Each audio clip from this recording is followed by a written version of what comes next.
نحمده ونصلي ونسلم على رسوله الكريم أما بعد أعوذ بالله من الشيطان الرجيم بسم الله الرحمن الرحيم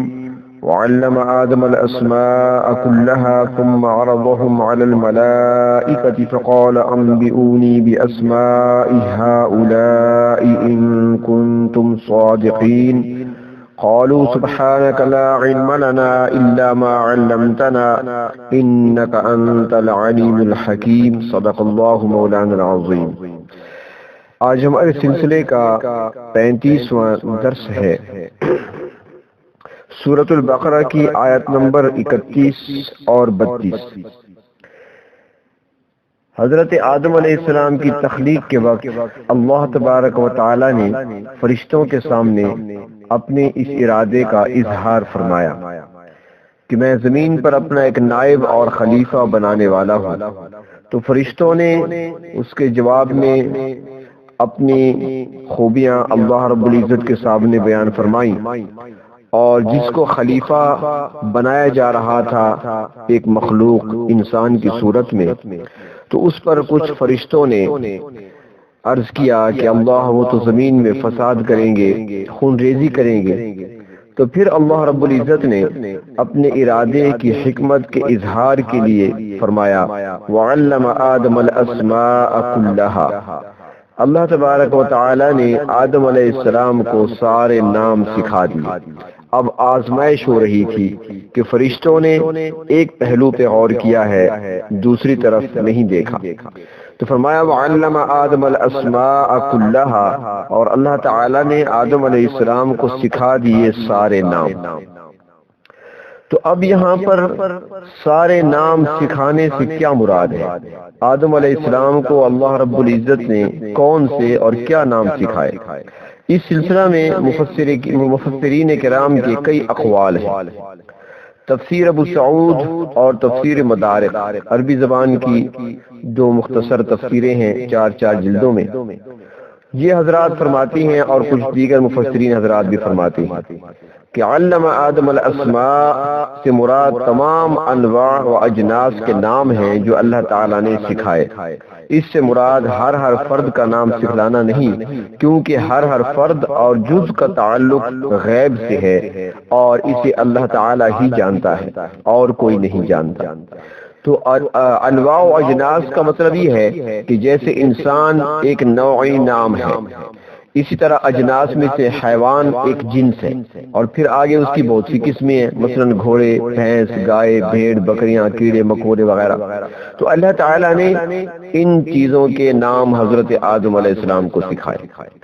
بعض دوسرے مفسرین حضرات فرماتے ہیں، تفسیر ابن کثیر جلد اول میں اور تفسیر طبری جلد اول میں ہے کہ علم آدم الاسماء سے مراد یہ ہے کہ اللہ تبارک و تعالی نے آدم علیہ السلام کی قیامت تک پیدا ہونے والی اولاد کے نام بتلا دیے۔ شیخ ابن عربی رحمت اللہ علیہ وہ فرماتے ہیں کہ اسماء سے مراد اللہ تبارک و تعالی کے اسماء الحسنی ہیں، نہ کہ بعض دوسری چیزوں کے نام۔ بعض دوسرے مفسرین حضرات فرماتے ہیں، تفسیر معالم التنزیل میں ہے کہ اسماء سے مراد جزیات ہے، مگر تمام کی تمام اور ہر قسم کی جزیات نہیں، بلکہ صرف وہ جزیات مراد ہیں جن کی ضرورت تھی۔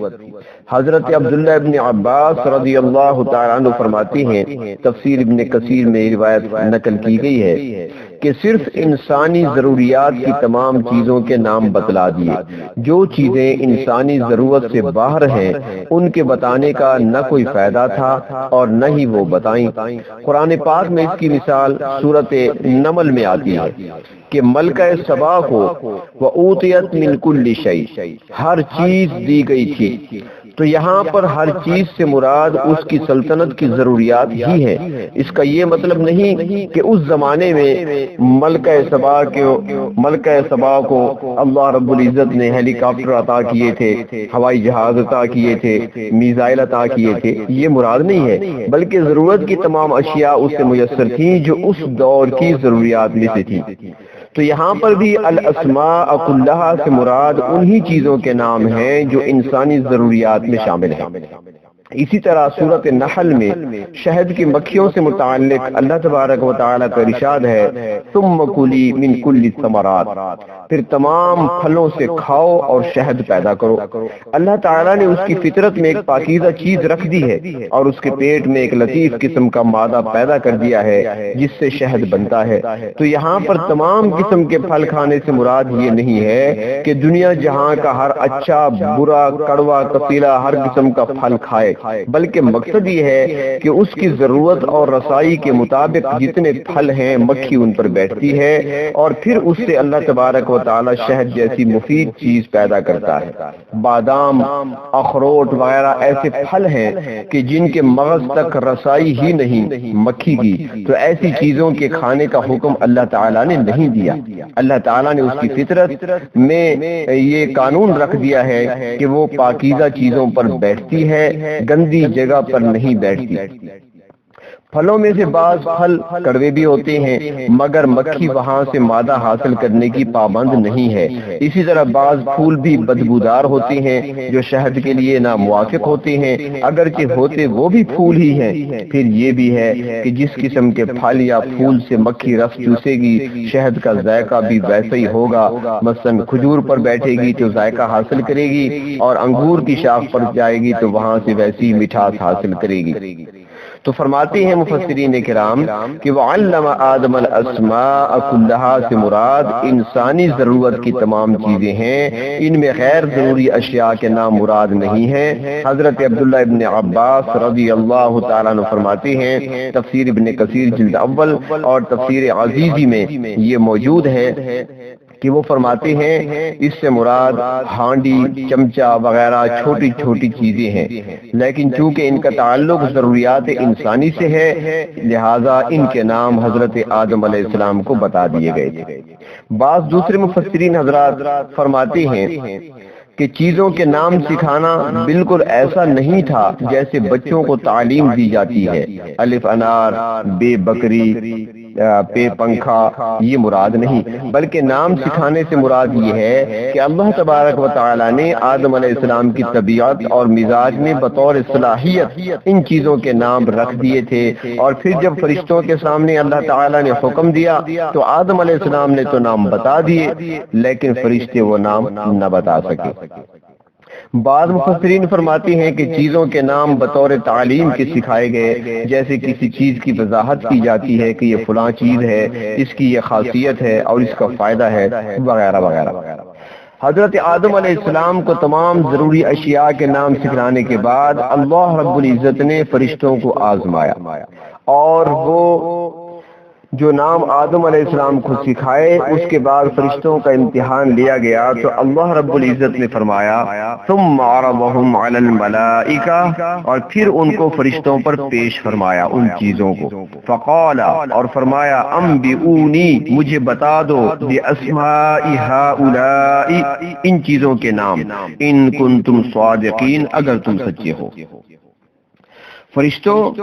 تمہارا دعویٰ یہ ہے کہ انسانی مخلوق کے پیدا کرنے کا کوئی فائدہ نہیں کیونکہ تم میری تسبیح تقدیس بیان کرنے کے لیے کافی ہو، اور یہ مخلوق تو دنیا میں خون ریزی کرے گی، مگر تم نہیں جانتے کہ انسان کون سے کمالات کا حامل ہوگا،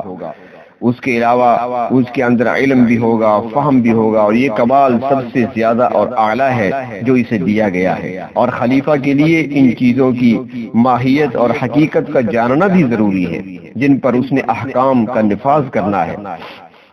اگر خلیفہ کو شراب کی خاصیت کا ہی علم نہ ہو کہ یہ کس طرح انسانی عقل کو معوف کرتی ہے اور یہ کن نقصانات کی وجہ سے ام الخبائث کہلاتی ہے، تو خلیفہ شراب کے رسیہ کو سزا کیسے دے گا؟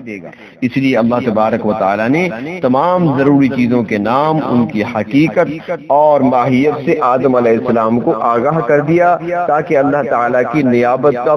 پورا حق ادا کیا جا سکے۔ یہاں پر ایک سوال پیدا ہوتا ہے کہ اللہ رب العزت نے ایک علم فرشتوں کو عطا ہی نہیں کیا تو ان کے امتحان کا کیا مطلب؟ اگر آدم علیہ السلام کی طرح فرشتوں کو بھی وہ علم سکھا دیا جاتا تو وہ بھی جواب دے دیتے، تو اس کے جواب میں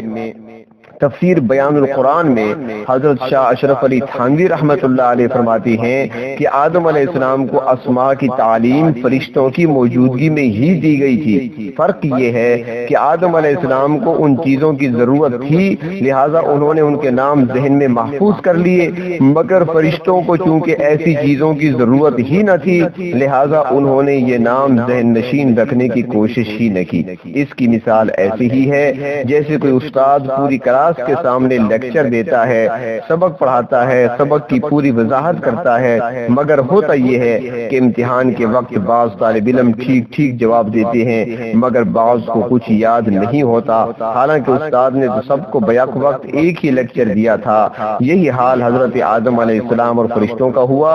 آدم علیہ السلام نے حسب حال ہونے کی بنا پر ان چیزوں کے نام یاد کر لیے اور بوقت امتحان بتا دیے،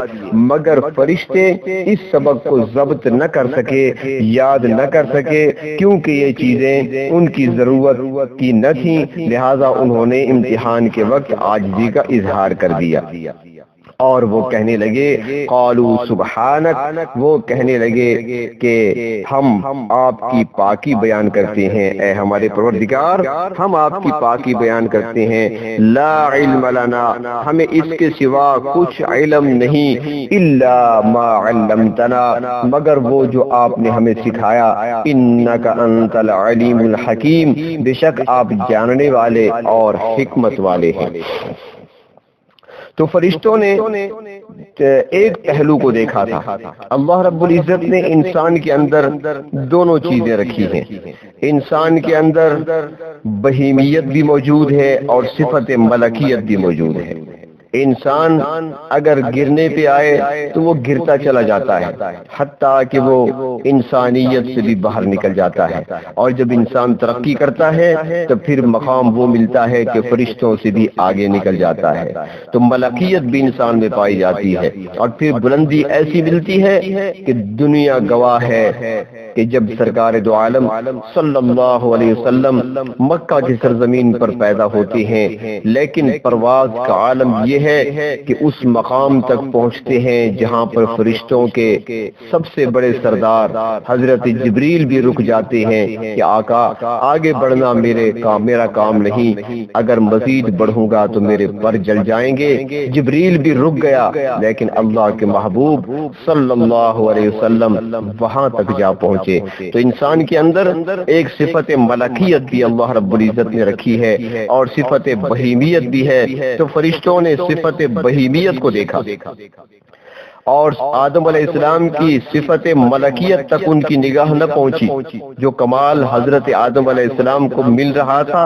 اس پر ان کی نگاہ نہ پڑی، یعنی انہوں نے وہ جو برائیاں تھی ان پر تو ان کی نظر پڑی، جو خوبیاں تھیں فرشتوں کی نظر وہاں نہ پڑی، یعنی انہوں نے ایک پہلو دیکھا، دوسرا رخ تصویر کا نہ دیکھا۔ تو اللہ رب العزت نے اس کمال کو واضح کرنے کے لیے علمی صلاحیت پیش کی، تب فرشتوں نے عاجزی کا اظہار کیا کہ ہمارے پاس یہ کمال نہیں ہے، اے ہمارے رب یہ کمال آدم علیہ السلام کے پاس ہے، یہ کمال ہمارے پاس نہیں ہے، ہمیں تو اتنا ہی علم ہے جتنا تو نے عطا کیا۔ ہاں جس ہستی کے پاس علم و فہم کا یہ خزانہ ہوگا، خلافت کے لائق وہی ہستی ہوگی اور وہی ہستی قانون خداوندی کو نافذ بھی کر سکے گی۔ تو اللہ تبارک و تعالی ہمیں صحیح معنوں میں اپنی بندگی نصیب فرمائے، اور جس مقصد کے لیے اللہ رب العزت نے ہمیں دنیا میں بھیجا ہے اسی مقصد کی خاطر ہمیں اپنی زندگی گزارنے کی توفیق عطا فرمائے۔ وآخر دعوانا عن الحمد للہ رب العالمین۔